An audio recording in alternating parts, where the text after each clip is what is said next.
Hey Smugglings, what is happening? This is going to be another pickups video for you guys here. So that is what we're going to be doing in this particular video.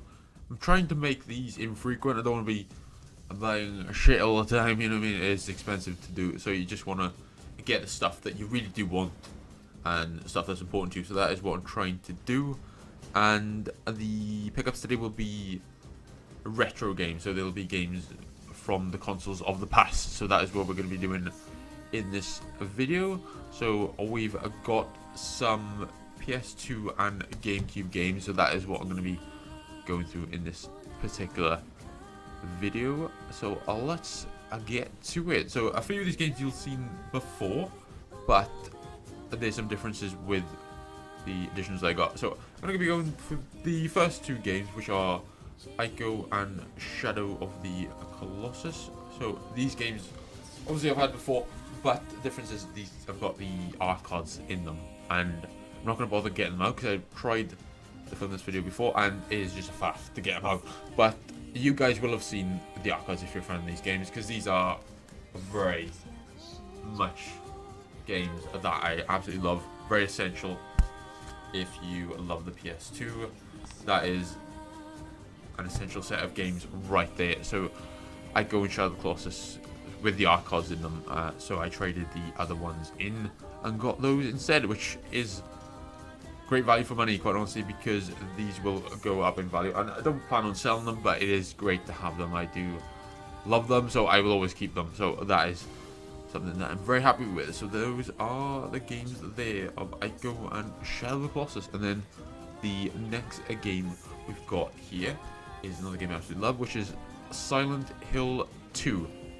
And I've obviously had this before, so I traded that edition in because this has the bonus DVD. So it's the making of DVD that I have seen before, and it is really fascinating to see how the game was made. I always loved the making of films and video games. I always find it really interesting, so it is great to see that in this particular game, especially Silent Hill 2, which is such a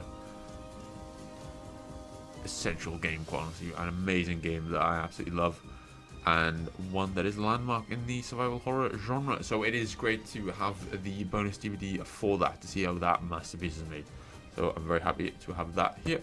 And now we've got the GameCube games here. So this is a funny bunch that I've got here, so we're going to be going through these right now. So first game I'm going to be going through is Splinter Cell Chaos Theory, which is a game I had no idea that I had.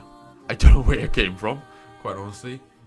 This is a game that I've not bought recently, but I have found it, so I thought it'd be a game that I wanted to just put in this pickups, because it is a game that just appeared somewhere. I don't know how I got this, quite honestly, but I will probably sell it at Magic. I don't really have much interest in keeping this game because it's not a series that I really love. I've not really tried it. I don't really have much interest in it. So I just want to note that I didn't buy this game. It just appeared in my collection somewhere. I think somebody must have given it to me or something, or it may have been from a family member when I was young. I really can't remember, but it is in the collection. But it will most likely be sold because I'm more of a Metal Gear Solid guy, quite honestly, because Splinter Cell doesn't do it for me. Sorry, Sam Fisher. I think his name is Sam Fisher. It just doesn't do it for me. So I'm more of a Metal Gear Solid person, so I'm just going to put the game down there. Probably not long for this collection, quite honestly. It's probably going to be going quite soon, but that is Splinter Cell Conviction, the first GameCube game there. And then we've got a selection of the Harry Potter games, and I absolutely love Harry Potter. Harry Potter is a series of books and films that I absolutely love. Very formative for me when I was a kid, and I love them to this day. I think they're amazing. Watched the films quite recently, did a review series on them on my main YouTube channel. I absolutely love them, and they are magical, excuse the pun, but they really are. And the game's quite magical as well. So I'm going to be going through them in somewhat of a timeline order, not exactly, but we'll go through them here. So the first one is Harry Potter and the Philosopher's Stone, which came out after the Chamber of Secrets game. This came out in 2003, I think, after the Chamber of Secrets game, and was compared quite unfavorably to that one, as this was done by a different development studio, and they said that it wasn't up to the quality of Chamber of Secrets, and that is true to an extent, but I still think it's a great adventure through Hogwarts, quite honestly, and it's just a really fun game that is very much like Zelda. The Harry Potter games that are on the GameCube are very much Zelda clones in the best possible way, because they don't really do anything new, but they do a really good job of replicating such an amazing series. And if you're gonna steal, you're gonna steal from the best. Steal from Zelda. That is a great idea. So, Harry Potter and the Philosopher's Stone. I love this one, and I've got a lot of great memories with this one. This is an awesome game, I think, and I disagree with the reviews quite honestly, because they gave it quite mixed reviews, but I think it's an awesome game. I love it. And then the next game, which is the one I'd say is my favorite Harry Potter game, and the game that is probably my favorite movie tie-in game, I'd say, and that is Harry Potter and the Chamber of Secrets. Came out in 2002, and vivid memories of this one, playing this, and I think I got it for my birthday when I was a kid, and I just remember playing this over and over again. Harry Potter and the Chamber of Secrets, such a magical game that is, again, very much like Zelda, but unlike Harry Potter and the Philosopher's Stone, it is done with a lot more care. I think they just had a lot more time, even though I do love Harry Potter and the Philosopher's Stone, the game, as I've said, but Harry Potter and the Chamber of Secrets is in a class unto itself, quite honestly. That is a phenomenal game, and one of the best movie tie-ins ever made. So I absolutely love Harry Potter and the Chamber of Secrets. Amazing game, love it, and that is that there. And then the next game we're going to go through is Harry Potter and the Prisoner of Azkaban.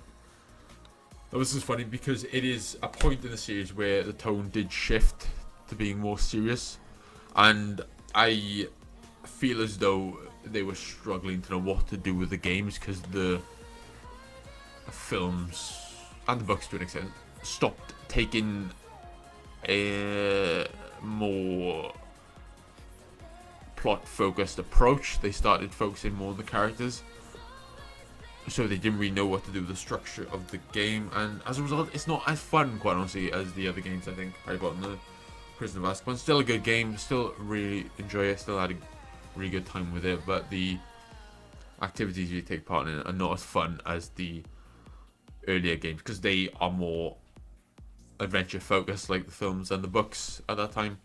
And then we started to get more character driven stories as the series progressed, and it doesn't really fit with the gameplay style that they were going for. But still a good game, I enjoyed it, and that is that there, Harry Potter and the Prisoner of Azkaban.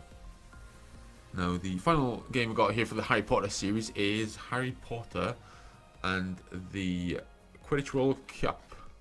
That is the Quidditch World Cup. That is the first Quidditch World Cup game there, and I really liked this game a lot. It was great to play Quidditch, quite honestly. That would be the only sports game I'd ever play, is a Quidditch game, quite honestly, because I have no interest in playing any of the football games or any of the EA sports games, really.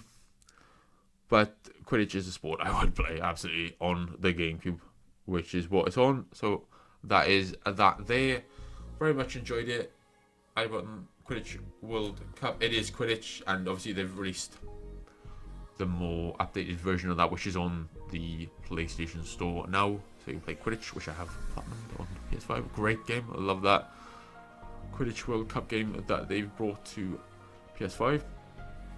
So there's not really much use for this game if you're not a massive Harry Potter fan like I am. So I want it, and I play it because it is just a great game. But if you've got the more updated version, there's no real reason to play if you're not a big Harry Potter fan. So that is the case with that. But that is a great set of games of the Harry Potter series. And then the next game that I found in the collection again is one that I really love again. I know I say that I love these games, but that is true, because these are games that I had in my childhood. I may have lost them or misplaced them at some point, but I'm trying to get them back. So that is what I'm doing here. But we've got 007 Nightfire. and I was speaking to a mate of mine briefly about this. Sunny Gaming 2020. He's got a great YouTube channel. Go check him out. He's also on Twitch as well. Enough for the plugs for Sunny Gaming. But that is 007 Nightfire. That is the Pierce Brosnan Bond done in the video game format. So that is 007 Nightfire, which might have been the first-person shooter that I ever played, I think. 007 Nightfire. It might be, quite honestly, because GameCube was one of my first consoles that I ever had, and absolutely loved it. And that was the game I played there. But yeah, a really great first-person shooter, 007 Nightfire. They were really cranking out the Bond games of this era, and especially the ones with Pierce Brosnan, and they were great. And I even loved the Daniel Craig ones, quite honestly. So I'm excited to see the new James Bond game, First Light. Really excited for that. That's the first big release of 2026 that I'm really excited for, actually. So I'm going to be looking forward to that very much. So that is going to be great to see. Can't wait for 007 First Light. But yeah, 007 Nightfire. Great game, worth having if you love Bond like I do. Amazing game, love it. There we go, 007 Nightfire. Right, so the last few games here. This game here is another childhood classic. It is not 007. Why would it be 007? It is The Legend of Zelda Wind Waker. Legend of Zelda Wind Waker might be the game I played the most in my life that I've never actually finished. Played this game so much as a kid, but I was too stupid to complete it as a kid. But I do love Legend of Zelda. Really do love the Legend of Zelda games. Recently finished Link's Awakening on the Switch, and got a few of them on there. But this game, Legend of Zelda Wind Waker, is one I've always said to myself that I'd complete. I've got to get around to it quite soon just to get it off the list. I've completed it, so that is one that I really do want to complete. And this is one again that I not bought again recently, but I found it and I wanted to just show it off, essentially. That is The Legend of Zelda Wind Waker. Most people know how much of a classic this game is. Really love it. Obviously, you've got 10 out of 10 there. It says from the Nintendo official magazine, I believe. It says there. But yeah, this is absolute amazing game. Really beautiful art style. It still looks amazing, quite honestly. It's quite timeless. And it's worthy of having in your collection if you love Legend of Zelda like I do. So there we go. That is that there. And then the final one, which is the most expensive game that I'm ashamed to say that I paid a lot for this. But it will more than likely increase in value, so it will be one that is worth picking up. And it's not really about the value so much, because obviously you can get more money, but it's one that I'm really happy to get because I wanted to play it again and I didn't have it in the collection for this console, and that is Legend of Zelda Twilight Princess. This game is £100. This game, it was quite expensive, and that is a lot of money to pay for this particular game. But I don't make a habit of doing that. But for a physical copy of this game in this condition as well, the condition is insane for this. Look at it; it's brand new essentially.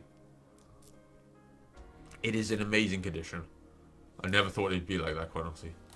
But that is the case with that. I don't think they said that it was brand new in the description for it, but it is pretty much brand new. I have checked it and it is in amazing condition. They've really taken great care of it, quite honestly.